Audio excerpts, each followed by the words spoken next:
All right, I'm doing another video today, and this is going to be about the lessons that we need to learn in Saturn retrograde. Now, you know, Mercury went direct on June 3rd, and it has its own shadow period where it kind of regains a little bit of its balance before things really start running smoothly again. And then, of course, Saturn goes retrograde. Now, Saturn retrograde, Saturn is the planet of karma, the king of karma, and it goes retrograde from June 4th to August, I keep saying August 22nd, from June 4th to October 22nd. And what it really is about is when it's going retrograde, it's giving you the opportunity to integrate some of the lessons that you've been learning and to really sort of acquire the knowledge, skills, and wisdom you need to really take informed and inspired action forward. Because the minute the Lord of Karma goes direct again on October 22nd, the minute it goes direct again on October 22nd, I think it's because of August, October. It's going to hold you accountable. It's like the teacher comes back into the classroom and said, okay, did you do your homework? Okay. And if you haven't done your homework, things will get nasty. But if you have, you'll get some gold stars, okay? So what is it collectively that we need to know? Now listen, I think it's very important that you get your birth charts done and you speak to a professional astrologer to really understand the personal and direct impact that Saturn going retrograde can have on your chart. And then the minute that it goes direct as well, of course, Stars and Cups is somebody that I, suggest. But this is a collective reading, so this is just looking at collective messages, okay? So feel inspired by these messages, take what resonates, and then you can apply them, okay? So I'm seeing Six of Wands being the first card that's coming up, and then Tower, and then Justice. So immediately, Karma is right here with the Tower. I'm seeing that in the past, you have been quite challenged with how you wanted to live your life and how you want to move forward in your life, okay? Like, you've always wanted to be a certain kind of person. You've always wanted to earn a certain type of income. You've always wanted to live in a certain type of house. You've always wanted to live a certain kind of lifestyle, but you always felt that there were multiple blocks in getting there. You never felt like you were good enough. You never felt like you were as good as the people around you. You were constantly being compared. There was a lot of chatter and a lot of noise, a lot of karmic influences in your life. Family, friends, religion, cultural beliefs that made you believe you needed to be something. But really, I think what you're starting to understand is it's the balance between your head and your heart that actually leads to the success that you're looking for, okay? And this has been a huge realization that you've had to come to because you've encountered a lot of tumultuous different tarot moments and complete breakthroughs to really get to this point where you're understanding that you yourself need to hold yourself accountable to your own journey, your own life, okay? The most common example that's coming to me is, attracting a certain kind of partner when it comes to love. You had one boyfriend, and then the second boyfriend, and then the third boyfriend, and the fourth boyfriend all had certain types of attributes, or you ran into the same situation with all of them, but you kept not learning your lesson until something really had to blow up into your face where you had to be like, okay, there needs to be a recalibration here, and I need to take what's being re-energized in my life, integrate it into my energetic force field, and then allow myself to see it come to fruition in the way that I'm living in my reality, okay?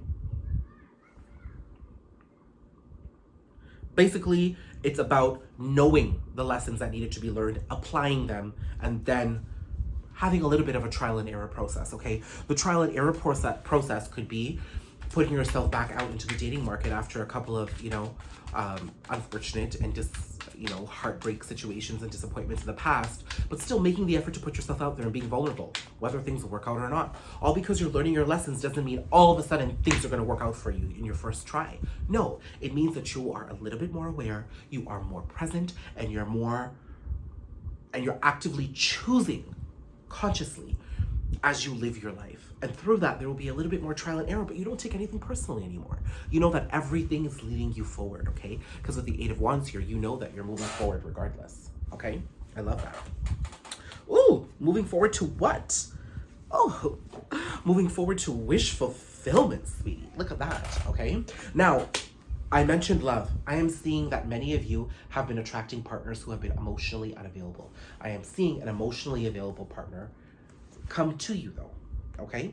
We go from the King of Swords to the King of Cups real quick here. So somebody who was closed off to you could be,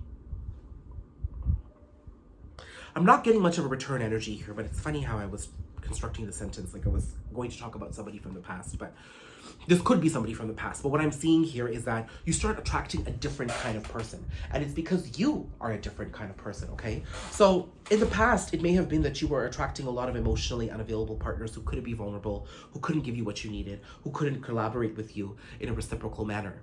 But that's because you didn't know your value. Okay, and that person didn't know their value either. Listen, people vibe on the same level. You would have never attracted this person if on some level you weren't emotionally unavailable to yourself. Okay, you may have been operating from a lack of authenticity. You may have not been making wise choices, conscious choices to choose your partners and choose your experiences the way they resonated with you deep down inside. So this person mirrored back to you what it is that remained unhealed. But now a King of Cups is coming back into the picture. So your graduation and elevation and ascension internally is going to be reflected to you externally now, because somebody who's able to give to you pops up into the picture. Do you see that? Okay. But there are other lessons that you needed to learn, okay, in order to keep this person around. And that's very important for me to say here, because this person pops up into the picture. Oh, the World was there, and that's quite significant, okay? Oh, the World, the Ace of Swords, and the Ten of Swords. All because this person pops up doesn't mean the lesson's been learned and now you're home free, okay? There's still truths connected to, you know, your life in the past. There's still truths that Saturn is asking you to look into, to integrate, to understand, to acknowledge, and to still empower yourself as you move forward. Because ultimately, I think you have difficulty giving and receiving love.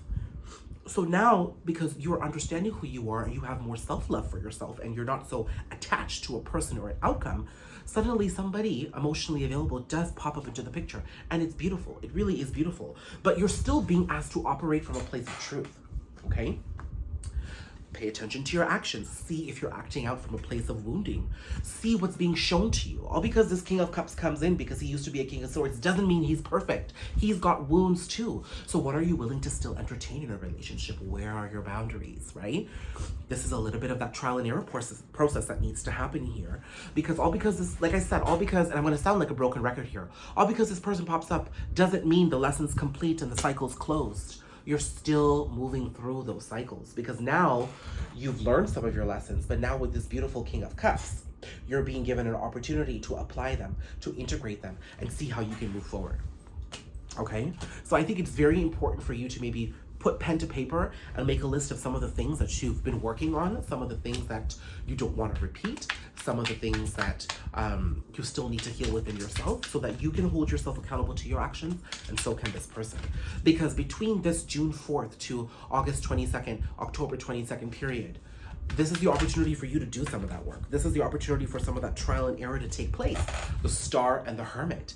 This is the opportunity for you to go within and look at that healing. Understand what the universe is communicating to you from this solitude, this journey inward, this healing. And know that you have what it takes to change your reality, but you have to do the work, okay? So any sort of heads ups that we need here. Let's see if Spirit can give us any red flags that we need to make note of as we undergo this karmic journey.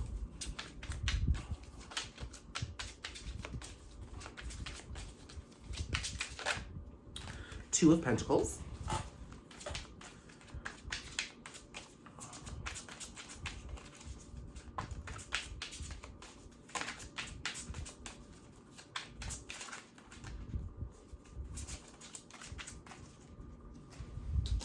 Three of Wands, Knight of Pentacles.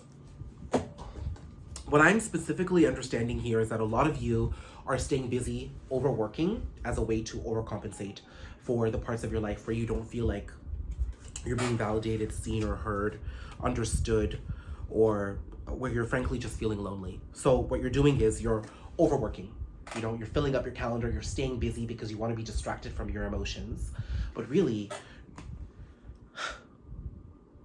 you're avoiding them, okay? By being busy, by constantly, you know, keeping yourself preoccupied and not having to focus on healing that needs to be done, you're being negligent of the healing that needs to be done. And really, that's not going to serve you, because it's healing that is the need, the call of the hour, okay? It's the ask of the universe to you right now. So what I would say here is that if you aren't, I mean, I was trying to pull out some red flag messages, some cautionary messages, but so if you are over dedicating yourself to work, where can you establish a better balance between your personal life and your work life? And if you are being super validated at work, and okay, look, I understand, I work in the corporate sector too, things get busy. Do your work, dedicate yourself to your job, earn your paycheck, absolutely, but understand that you cannot use work as a crutch to escape the lack of validation and the lack of healing in other areas of your life. That's it, okay? So this is an opportunity. These are just an opportunity for healing, and these are just some insights that can help get you where you need to go. So these are messages from the universe for Saturn retrograde, and I hope they resonate. So let me know, comment below, let me know some of the lessons that you have been learning over the past couple of months, what it is that you are applying to yourself, and how you're gonna hold yourself accountable and dedicate yourself to your journey, okay? I'd love to get some insight into that, and I am gonna make an effort to reply and comment to everybody, okay? Love and light.